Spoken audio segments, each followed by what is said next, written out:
Hi, it's another Hebrew video, and we are continuing our work through the Hebrew of Jonah with Jonah 1:7.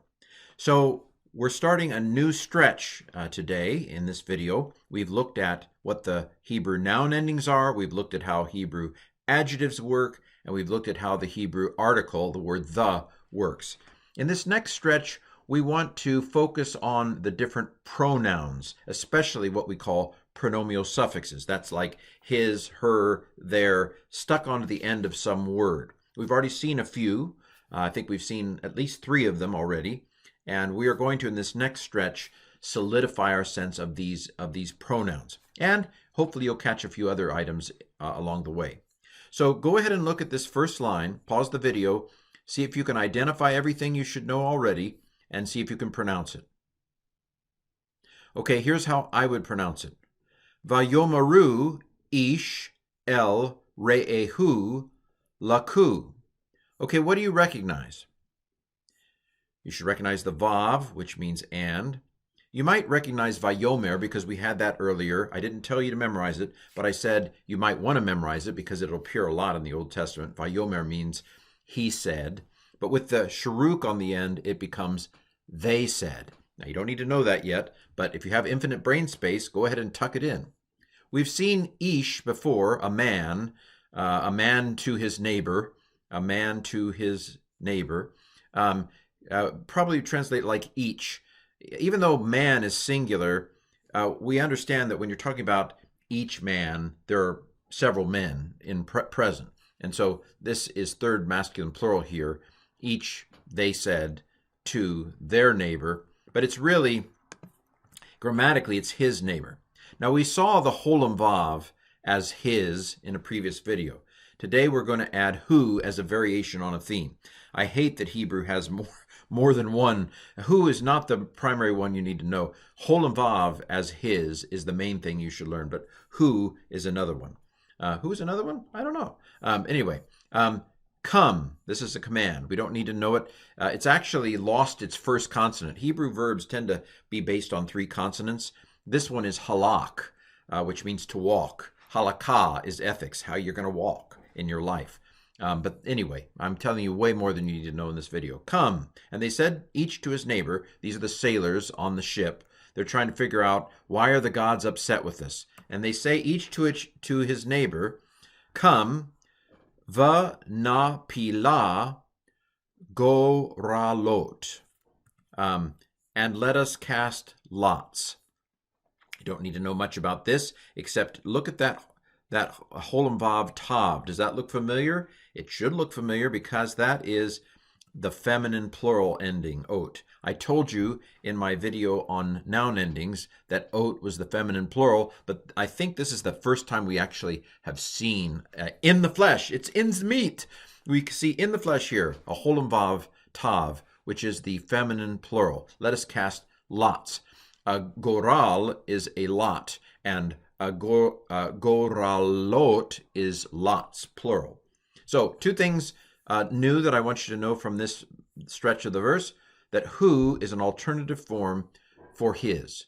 It's an alternative form for the third masculine singular possessive pronoun. Not real important. If you didn't get this one nailed down, I wouldn't be too disappointed, but it is another version. Normally, again, holem vav is the his. All right, and you should know the feminine plural ending. We've already had a video on that, so that you should know. All right, let's continue. V'nei da'a, and I'm going to pronounce that as a vocal schwa because we have a long vowel before it. When shava is preceded by a short vowel, it's probably a silent schwa. But when shava is preceded by a long vowel, it's probably a vocal schwa. So, v'nei da'a ba shalami. Now, this shava here is vocal. How do I know? Because lamed is not a bagad kavat letter, so that's a doubling dagesh there. And so after a shava, after a doubling dagesh, has to be starting the next syllable. So it has to be an open syllable. By the way, this dagesh is a hardening schwa. It's not a doubling schwa because a shva in the first, a dagesh in the first letter of a word is never a doubling dagesh. So ba shel la mi. That's an interesting word. I'll talk about it in a second. Hara'ah, hazot, lanu. Okay, is there anything in there you recognize? The vav is an, you should recognize that. You might be thinking, kamatz tav, is that a feminine singular noun? It's not. It's not in this case, but that was a good thought if you had that. But this kamatz hey is a feminine. And what's that hey there on the front? What's the hey on the front? That's right. That's the article. And reshes don't do doubling. You never have a doubled resh. And so even though we didn't mention it in our four gutturals, resh also doesn't do doubling, and so we get a kamatz with it as well. The evil. Lanu we've had. Lamed is two, and then nu is us. That's one of those pronominal suffixes that we need to know. Now, let's keep going. Next line. Go ahead and pause the video and see if you can pronounce that next line. Here's how I would pronounce it. Vayapilu goralot. Remember that? Lots. There's the holem vav tav.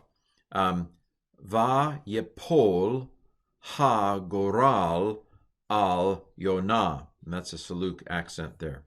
Okay, so, and they cast lots. They caused the lots to fall. Anyway, we'll get into the stems. That's a causative stem. We'll get to that later. And it fell. So they caused it to fall, and the lot fell. So here's lots plural. Here's the lot singular. Hey, patak doubling, the lot. So goral is one lot, and goralot is more than one lot. Interesting grammar here, but I won't go into it because we're not there yet. But two different kind of variations on the word fall, and they caused to fall lots, and it fell the lot al Yonah, upon Jonah. Things to know there? Well, lots of things here. We mentioned an. You've got the ba that means in. You've got the la that means to. You've got two different the several times. There's the with the compensatory lengthening. There's the with the hepatok doubling. There's us of new. There's the feminine plural ot. Lots of things to review in this stretch of Jonah 1:7. I do want you to learn one last thing. Well, actually, let me mention this. Bashel me. You should pronounce the lamed twice because there are two lameds there. Bashel me. This is in, and then me. This is very weird. So in a way, I debate whether to even tell you. It means who, but it's not usually on the end of a word. Very unusual. It doesn't come on the end of the word. Don't think that. But shell is kind of like who as well. By who it basically means why. Let us know why. By who, on account of whom, by account of whom. It's a very funny word, kind of three different words smashed together, but Hebrew does that, right? So, and let us know why this evil is on us. Okay, so the last thing I want you to learn is what's called the demonstrative pronoun. We don't know what they're called often, but we use demonstrative pronouns in English all the time. Basically, this cup, that cup, these people, those people. These are showing pronouns. This one, that one, these ones, those ones. Those are showing pronouns. And there are the near demonstratives are this and these, and then the far demonstratives are that and those. So we have here our first demonstrative. It's this evil. Why is this evil? You'll notice that in this case, it's not being used as a pronoun here. It's being used as a demonstrative adjective because it's telling us about evil, this evil. And you'll notice that remember from our video on adjectives, it agrees in gender. This is feminine, kamatz hey. And then I just told you down here that this is feminine also, zot. Zot is the feminine word for this, or some feminine form of the word this. So kamatz hey and zot, they agree in gender. Even though they don't look the same, they agree in their heart of hearts. They agree in gender, they agree in number. They're both singular. This is feminine singular, and zot is feminine singular. And they agree in definiteness, right? Because this has a hey on the front of it, and it's a the evil. And then this one has a hey on the front of it, and it's a the evil. So they, like all adjectives, it agrees in gender, number, and definiteness. And it's an attributive adjective because it's this evil, and it comes after the noun. Evil this. So all of the things we said in the previous video about adjectives, they work here. But it's like learning a new vocabulary word. This is the word for this. This is the word for this. And it's zot. Zot is the feminine singular word for this in Hebrew. Okay, had enough? Enough torture for one day. This has been Jonah 1:7, mostly review, but a couple new items.